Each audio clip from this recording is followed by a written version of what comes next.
It is now my pleasure to invite Professor Subhash Gupta, who is the chairman of Center for Liver and Biliary Sciences at M.I.C.E Healthcare, New Delhi, and he'll be presenting the LTSI guideline for liver transplantation during COVID-19 pandemic. Professor Subhash Gupta, please. I hope I can share my screen. Let's see whether share screen. Yeah. Can you see my slides? Not yet, sir. I see my slides. Yes, sir. Yes, so yes, sir, we can see your slides now. So it seems I'm the last man standing. Even one of the chairpersons seems to be driving off from the meeting. But anyway, I will try and cover this as quickly as possible, not keep away from your dinner No, time sir, engagement. you have all the time. I'll not keep you away from your dinner. So when we were framing this guidelines, and that was sort of towards the end of the second peak, we thought maybe, we've seen the end of it and thank God for it. But of course, we now have Omicron. So these guidelines, again, very relevant. And what it seems now that even those who've had infection or have vaccine, unless they have had Pfizer or Moderna, they're likely to get infected by this new variant. And therefore, these sort of guidelines will continue to remain relevant even now. So this was designed to keep in mind that there would be further surges in the infection. So the beginning of the pandemic, liver transplant activity came to a halt. And, in fact, NATO stopped cadaveric donation as well, which was, quite disturbing because there were many obviously sick patients and you have COVID and at that time, of course, we all felt that COVID was a time limited thing and would just go. But obviously, it's now going to stay with us for a long, long time. And therefore, that was the idea of having some guidelines as not to deny sort of life-saving procedures to people who need the transplant. So liver transplant is a life-saving procedure, like kidney transplantation, where you have dialysis. But at the same time, we should not compromise recipient outcome. We cannot prevent, particularly in living-related programs, donor infection. And of course, a liver transplant activity requires a huge number of healthcare workers, and they must also be protected. So the methodology used for these guidelines were that first a questionnaire was made and circulated within the LTSI group. And then separate opinion was taken from high volume centers within the country. And we included a number of infectious disease specialists, and we also looked at what had been published. And the questions were about 16 questions, and I've listed them here, but I'll be discussing each one of them separately, so I won't go into them right now. So these are the questions that were framed, for which opinion was sought and for which guidelines were laid down.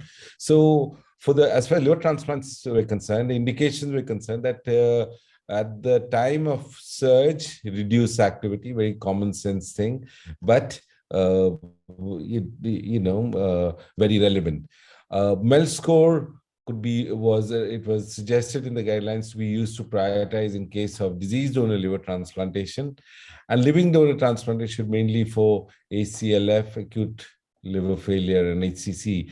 And we've seen a surge in ACLF mainly because of during the pandemic, there's been a sort of overuse of alcohol. In fact, Hepatology had an article on that the pandemic as the fuel and therefore the surge in alcoholic liver disease. And also we said that patients who had recovered from SBP who have recurrent encephalopathy should also have expeditious transplantation. So this is very common sensing that was picked up from Journal of Clinical and Experimental Hepatology, and those people who had acute liver failure, SBP, hepatorenal syndrome should be prioritized to have transplant quickly. This was the urgent group, and there was a semi-urgent group where with hepatocellular carcinoma, which could not be managed by local regional therapy. So the second question to the society and the members were, what about liver transplant for acute liver failure? Particularly because we're getting patients who would with acute liver failure, who would test positive for COVID, what do you do? I mean, in no other practice, say someone has gangrene of the intestine and he's also COVID positive, can you deny them surgery? Similarly, if a ALF patient tested positive for COVID, transplant should not be denied. But of course, uh, opinion from should be seen to make sure that they don't have just simple COVID sort of on blood testing, but they don't actually have the COVID disease with inflammatory markers, chest signs, and help from ID specialists was essential. All donors may have been similarly exposed because in our country, recipients and donors are related. And sure, if the donor tests positive, then that had a different connotation. And of course, because in ALF, we cannot wait long. So we said the group decided that 48-hour interval was enough to repeat the test. And in case we needed to do it, then full precaution must be taken with the team so that the ALF patient is not denied liver transplantation. What about disease donors? In case of the donor test positive for COVID, obviously donation should not proceed. This is what the group felt. But since then, there have been many reports from abroad where donors have tested positive and they've gone ahead with transplantation. But our group felt that if our donor tests positive, then we should not proceed. So abroad, I think certainly lung transplant, if then they would not go ahead. But liver, there's not been a documented case of transmission from liver donation. So I think some countries in the West, would use donors with who have tested positive. And the complex perfusion, such as DCD and machine perfusion, should stay suspended till the positivity rate was less than 5%, which which we thought we were getting there. But of course, with the new Omicron variant, we may again see a surge. So minimally invasive hepatectomy and other protocols, the group felt that they should be allowed to happen. Blood and blood products should be minimized, as donors should not be, healthy donors should not should not come to hospitals for donation. So it is judicious use of blood and blood products. Vaccination policy for patients who were with chronic liver disease should be vaccinated, as infection tends to be severe. And LTSI felt that the insistence for vaccination prior to transplant was not practical. Therefore, if possible, one could give it 3 weeks prior to recipient and donors, maybe partly effective. Following transplantation, the group recommended that vaccination should be done 3 months after transplantation.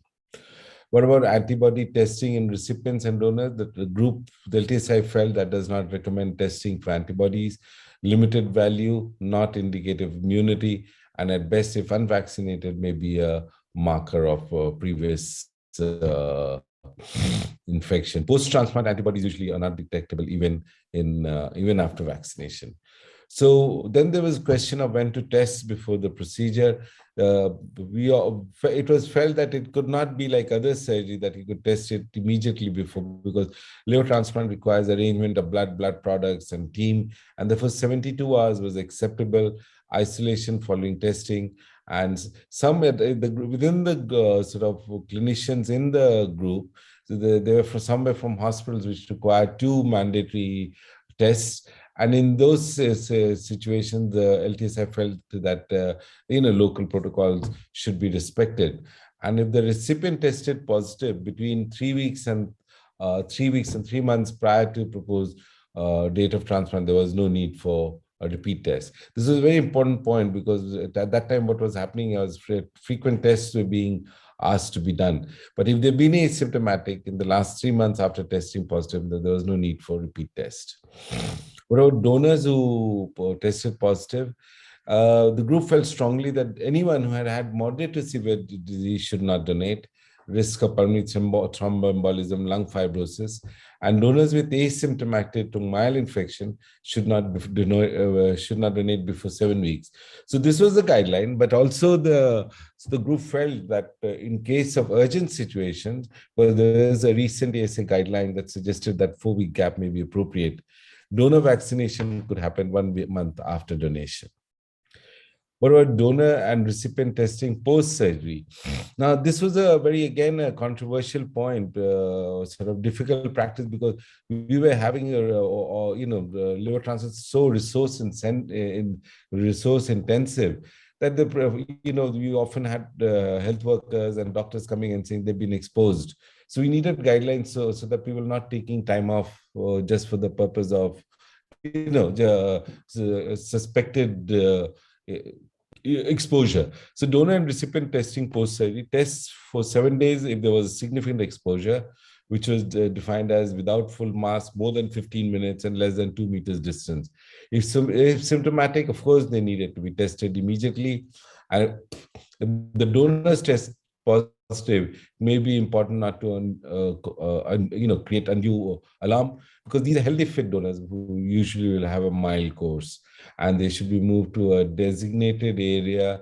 However, decisions should not be left with the ID team there, because these donors are our complete responsibility. What about once they've recovered? What about shifting to non-COVID areas? ICMR guidelines suggest discharge if asymptomatic without repeat testing. However, if the recipient is not recovered from the operation, they could be moved to non-COVID area. And states like Kerala required a rapid antigen test at 10 days and 7 days before shifting. With there are clear directives from the state authorities, obviously important to follow these guidelines. Otherwise, LTSI guidelines would be the norm. Now, as I said earlier, there were team members who were constantly sort of suggesting that they've been exposed. So all team members should be vaccinated, asymptomatic, and after low-risk exposure, there is no need for testing. Non-vaccinated members should avoid high exposure. Full precaution should be taken when it is not clear about the COVID status of the patient. What about drug therapy? Because many of the drugs interact with the immunosuppressive medicines that we use. So azithromycin, if you're using that, CNI dose needed to be adjusted. IVIG and plasma therapy may have impact on graft function and should be monitored if they're going to be used. But of course, this subsequently, we now know that plasma therapy has very little role in COVID infection. We used Kizerimab and Imdivimab in one of our patients post-transplant who got within 7 days, who tested positive, and it really worked wonders, and therefore the society felt that it should be included as one of the guidelines. Immune resuscitation syndrome is known to happen when patients are recovering, and therefore you may have to bump up the dose of immunosuppression if you want to prevent rejection. MMF should not be stopped if the immunosuppressive protocol is low-dose CNI with MMF. We also had difficulty in keeping these patients in ensuring that they are fully oxygenated. So prone position was okay after liver transplantation, and tracheostomy again could be carried out.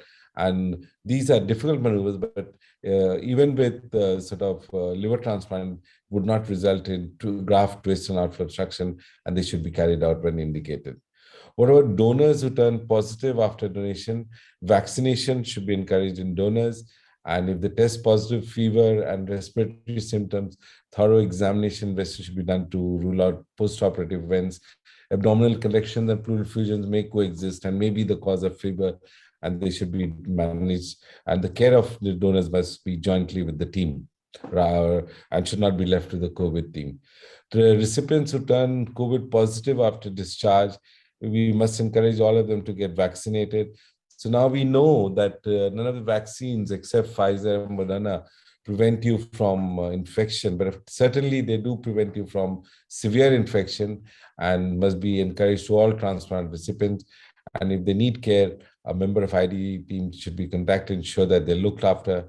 Immunosuppressive medicine may be adjusted if they haven't been adjusted for a long time. If they're a year out, antimetabolites can be stopped. The use of monoclonal antibody should be considered and administered if eligible. They're freely available now. Treatment of blood pressure and diabetes should be rigorous. And in the end, the society felt that a mandatory COVID-19 consent was necessary. Should be aware, patients, families, donors, that it's a major procedure. The pandemic, there's a risk of contracting an infection, and a major surgery on those who have recovered or is currently not known. And there's a small but finite risk of major complications, and even mortality cannot be ruled out. it's particularly important for the donors to be cognizant of this possibility. So in the end, these guidelines are prepared by the LTSI executive and published in Journal of Clinical and Experimental Hepatology. So I'm grateful to the executive, Dr. Surendran, Neeraj, Anand, Subramaniam, Charles, Nemish, Dr. Varghese, Dr. Shweta, Dr. Metu, Vishwanathan, and the rest of the team, and Dr. Ravi for putting this together, and the entire LTSI members who looked at these guidelines carefully. Thank you for your attention. Thank you, Professor Subhash Gupta. So, if there are any questions for the Professor Gupta, please. So I don't see any questions in the chat box. If anyone present has any comments to make. I think, as usual, Professor Gupta spoke very nicely. All the queries have been sorted out. No queries for you. I think everyone wants to get to their dinner time engagement. So, in that case, I now invite Dr. K.R. Vasudevan, co-chair of this session, to wrap up the session, which is a concluding remarks, please. I enjoyed and learned from all the speakers from 4 o'clock today. I'm sure everyone has. Thank you to all the speakers, and thank you for the opportunity to Dr. Gupta, Dr. Sanjeev Sehgal, and the team. I hand over the proceedings to Dr. Sanjeev Sehgal for the final words. Thank you, Vasudevan. I will now invite Dr. Shekhar, who had been here for the last 2 days consistently with me, to propose a vote of thanks before we close. Dr. Shekhar, please. Thank you, sir. I extend my gratitude to all the esteemed speakers, chairperson, and panelists for the wonderful sessions and excellent discussion. And I'm very thankful to all the delegates for their active participation and making this virtual conference immensely successful. We have received more than 650 plus registration. And I would like to congratulate Dr. Sanjeev Sehgal, Dr. Subhash Gupta, Dr. Salin Agrawal, and everyone at CLVS M.I.C.E for such a wonderful job. And my special thanks to our organizing team from M.I.C.E, especially Mr. Parag, Ms. Silpa, and all the background members of the team for their hard work and excellent job. Well done, team. And all the delegates can get their participant certificate from the event website, and also you can revisit all the sessions at YouTube channel of M.I.C.E. Again, a big thank you to all, and good night. So thank you, Shekhar, for those words. And just to mention that this was absolutely a delight and a dream to host a 2 days meeting on a topic which was, really initially thought that how can this can go on for such a long time. So this is really exciting, and I would share that we are likely to actually bring out the proceedings, especially the talks, in an invited issue of the JCH as a guest issue. And I hope that works out well. And I would surely promise to you that we will continue to have more such interactions, more such meetings in future, and with the full support of everybody in the team. And I think it's really nice to see everybody sitting here, Dr. Gupta, with an excellent talk at the end, which was really nice. And I once again thank each and every participant, the delegates, the faculty, the international faculty who stayed online for their answers during the question answer session, and the entire organizing team, which Dr. Shekhar just mentioned. So, and also we will be having snippets of all these presentations in various formats in YouTube and otherwise, so that anybody who wishes to like go through and maybe go through some interesting talks can go through that and maybe share with others. Especially, it's really meant for the junior colleagues, the trainee and fellows and all, whom probably it will be more useful than anybody else. And it's a learning thing for me, and I have learned a lot during the entire meeting. I'm sure you would have also enjoyed the entire meeting. So thank you very much. Good night, and stay happy and healthy. Thank you very much. Bye-bye. Bye. Thank you, sir. Thank you, sir. Thank you. Thank you, sir.